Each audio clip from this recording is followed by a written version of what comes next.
Oramos. Dios bueno y Dios verdadero, a ti venimos. Perdona nuestros pecados. ¿Cuántas veces te hemos sido infiel? Pero tú permaneces fiel. En esta hora, Señor, escóndenos bajo la sombra de la cruz y que tú solamente seas proclamado. Llega a las necesidades de tu pueblo. Llega a los tuyos. Llega a aquellos que no te conocen y por el poder del Espíritu Santo sean transformados. Perdóname y guíame en esta hora. En el nombre de Jesús. Amén. Y amén. Hay una joven doncella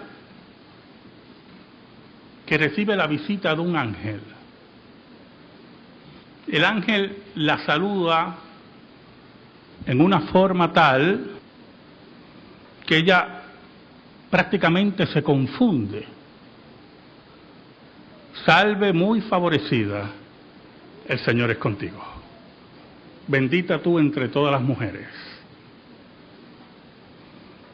En ese momento empieza a anunciarse el primer milagro que quiero recalcar en esta mañana.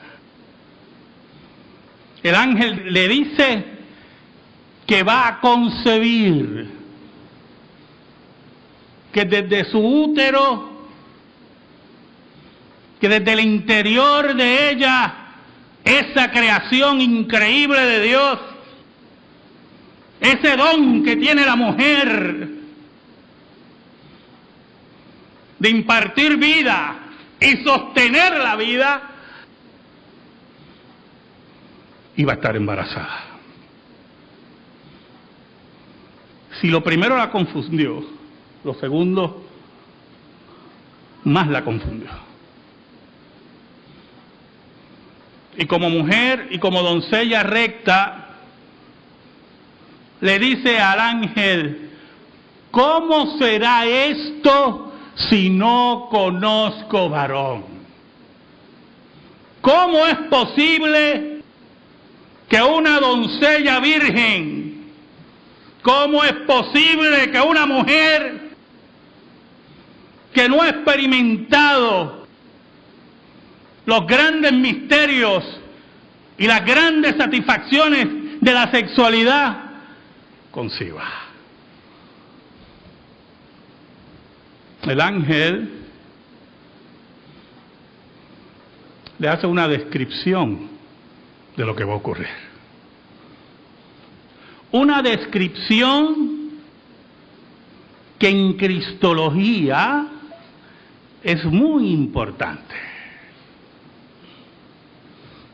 Porque el milagro está acompañado de la presencia única del Espíritu de Dios para un acto que nunca ha ocurrido en la historia de la humanidad.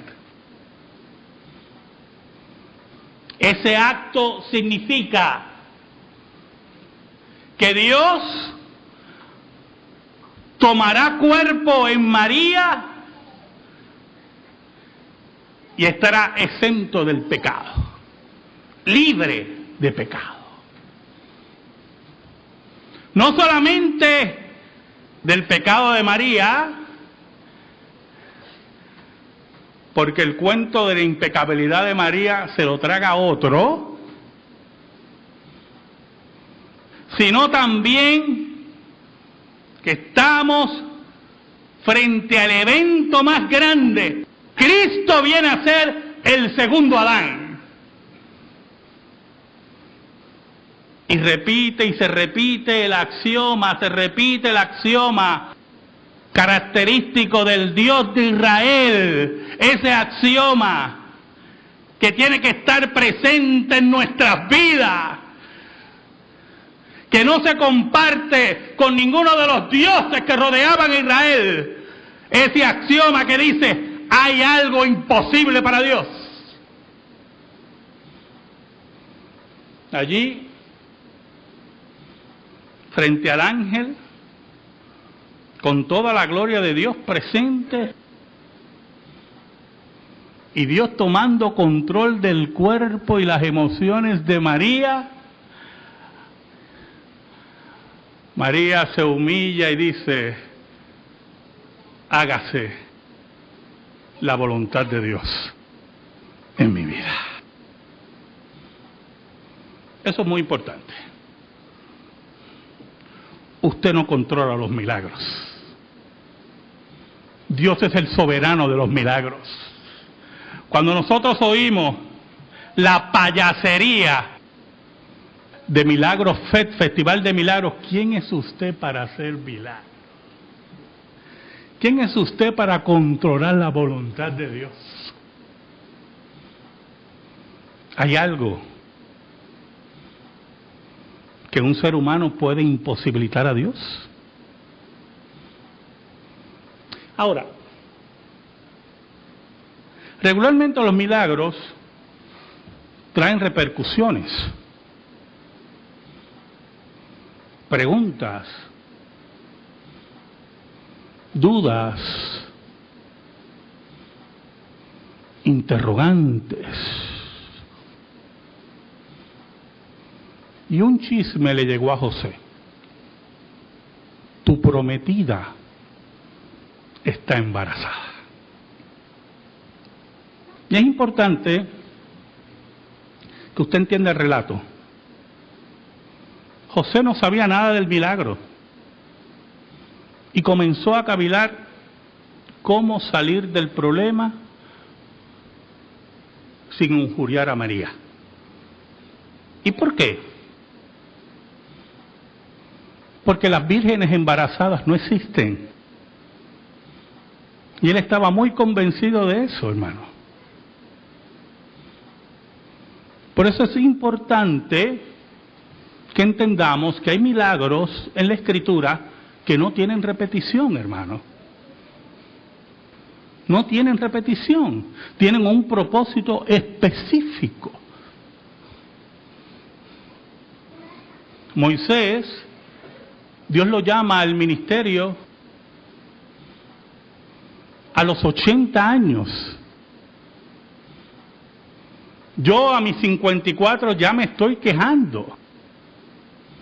Y Dios lo llama a los 80 años. Y dice la Biblia que sirvió a Dios frente a Israel, a ese pueblo terrible que era Israel, por 40 años. Y añade el texto bíblico que en ese tiempo ni perdió fuerzas y su vista nunca se la apagó. En pocas palabras, si podemos hablar desde el punto de vista de un optómetra, era 20-20. Algunas veces ya yo comienzo a leer un libro y voy con la página 40 y ya se me nubla la vista. Y me canso. No espere que Dios haga eso con usted como lo hizo con Moisés. Tampoco espere ver otra virgen embarazada. En ese sentido, José se va a descansar y ocurre un segundo milagro. Dios le habla a través del sueño. Ese José preocupado, ese José cavilando, ese José que se acuesta pensando. Y personalmente me sorprende que haya podido dormir de un punto de vista humano. Y allí Dios le habla. Y como le dije en un sermón pasado, vuelvo a repetirle, Dios le dice: no tengas miedo. No tengas miedo. Porque lo que concibe María es del Espíritu de Dios. Y José es convencido con un segundo milagro del acto milagroso en María. Por lo tanto, no solamente están ocurriendo eventos increíbles, sino que Dios va transformando la vida de María, de José, para irlos preparando a criar al Hijo de Dios. Un día, José y María se mueven hacia Belén para cumplir el mandato del Imperio Romano. Oiga, qué cosa tremenda, ¿verdad? El Imperio Romano creía que tenía control de los seres humanos. El que tenía el control era Dios. Y se había profetizado que el Mesías naciera en Belén. Una población pequeña, insignificante, pero ellos se movían obedeciendo el edicto del emperador, y posiblemente en Roma llevaban los números, llevaban la población, buscaban la forma que la gente pagara sus impuestos en forma correcta. En sus mentes no pasaba que todo ese proceso Dios lo tenía controlado para que se cumpliera la profecía. En Belén empiezan los dolores de parto. Y ocurre el tercer milagro. Allí, en un pesebre, porque no hubo lugar para el Creador de todo lo que existe, María comenzó labores de parto. Y mientras eso ocurría, los cielos estaban retumbando. El universo se estaba retumbando. A tal nivel que ángeles empezaron a aparecer y a revelarse a los pastores. Hoy os ha nacido en la ciudad de Belén un Salvador. Los cielos estaban conmovidos y allí en medio de todo ese evento milagroso ocurre el tercer milagro, un nacimiento virginal. Porque así como las vírgenes no se embarazan, tampoco paren.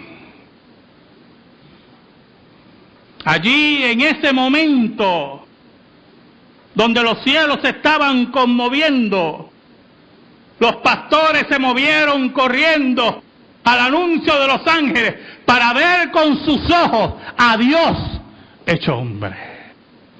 No se movió el fariseísmo apóstata. No se movió la religiosidad decadente de Israel que conocía la profecía, pero no la creían. Se movieron los sencillos, los niños de corazón, porque si no eres como un niño, no podrás entrar en el reino de Dios.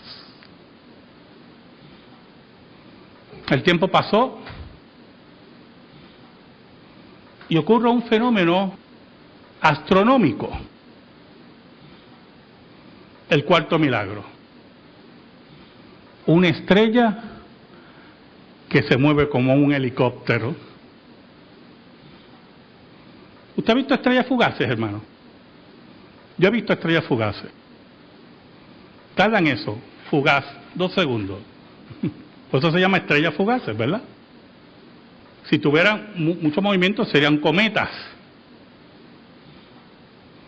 Y hay unos hombres, posiblemente en Persia, estudiando los cielos. Habían sido influenciados por la religión judía que estuvo presente en Persia por medio del profeta Daniel. Y vieron esa señal y conocían las Escrituras. Y no dudamos que por revelación te señalan que la estrella es un cuerpo atípico. Y deciden seguirla. Y usted dirá, pero pastor, los navegantes en el pasado seguían la estrella del norte para guiarse. Es que aquí no estamos hablando de la estrella del norte, hermano. Eso es lo que nosotros tenemos que entender. La estrella parecía que tenía movimiento independiente. Y los magos deciden seguirla. Y llegan a Jerusalén. Y con una naturalidad única, esperando que todo el mundo creyera como ellos, pregunta, ¿dónde está el rey de los judíos? Y dice la Biblia que toda Jerusalén se confundió, incluyendo al rey Herodes. Porque su estrella hemos visto. Por eso la Biblia los llama magos. Eran astrólogos, término astrólogo, no como la charlatanería de ahora, ¿verdad? Y la poca vergüenza esa, sino astrólogos en el sentido de que mezclaban esos conceptos de la astrología con la astronomía. Tenían un sincretismo. Y en el diálogo que entablan con el fariseísmo y el diálogo que entablan con Herodes, se mueven hacia Belén. Y lo interesante es, en este cuarto milagro, que la estrella seguía, y de momento, oiga, qué cosa tremenda está eso, se detiene la estrella. ¿Usted ha visto una estrella así? Si usted lo ha visto, necesita ayuda profesional. No existen estrellas así. Dios, que controla todo cuerpo celeste y todo lo que existe, crea una luminaria para guiar a estos hombres y señalarle el lugar donde Cristo posaba. ¿Sabe algo? La Biblia dice que los magos se alegraron en una forma eufórica cuando vieron que la estrella se detuvo. El camino había sido largo. El camino había sido intenso. El camino trajo muchas preguntas. Entraron a la posada. Y frente a ellos estaba el quinto milagro. Dios hecho hombre. Frente a ellos no estaban los príncipes caducos de Persia o los reyes muertos del pasado. Frente a ellos no estaban los budas, que ya no existen ni existirán. Frente a ellos estaba la encarnación de Dios, el misterio hecho hombre. Frente a ellos estaba toda la divinidad unida a la naturaleza humana. Hermanos, si a usted no se les paran los pelos, a mí se les paran los pelos. Oiga, hermanos, frente a ellos estaba Dios, cuidado por una pareja judía. En ese momento doblan sus rodillas, entregan sus regalos, pero dice la Biblia que lo adoran, le rinden pleitesía, le rinden honor, lo alaban, entregan sus corazones al Dios hecho hombre, al gran misterio de la encarnación. Allí, frente a estos gentiles, Dios le dice que ha venido a buscar a los suyos de todo pueblo y de toda lengua. Allí el quinto milagro afirma el control y la soberanía de Dios en todo detalle de la existencia humana. El sentido de Epifanía, el sentido de Adviento, es que ese Hijo de Dios que se hizo hombre y nazca en el corazón de los elegidos, nazca en aquellos que no han conocido a Cristo y han sido señalados por Dios, y se arrepientan de sus pecados y sepan que solamente hay una esperanza, la que Dios controló y mandó en su Hijo. Cuando pensaba en este sermón, pensaba en algunos de ustedes, prácticamente todos ustedes. Pensaba en que ustedes pensarían, pastor, habían otros milagros, no eran 5 milagros. Yo puedo hacer una lista de 10 milagros navideños, ¿oyó? Empezando por el nacimiento de Juan el Bautista, de una mujer anciana y estéril.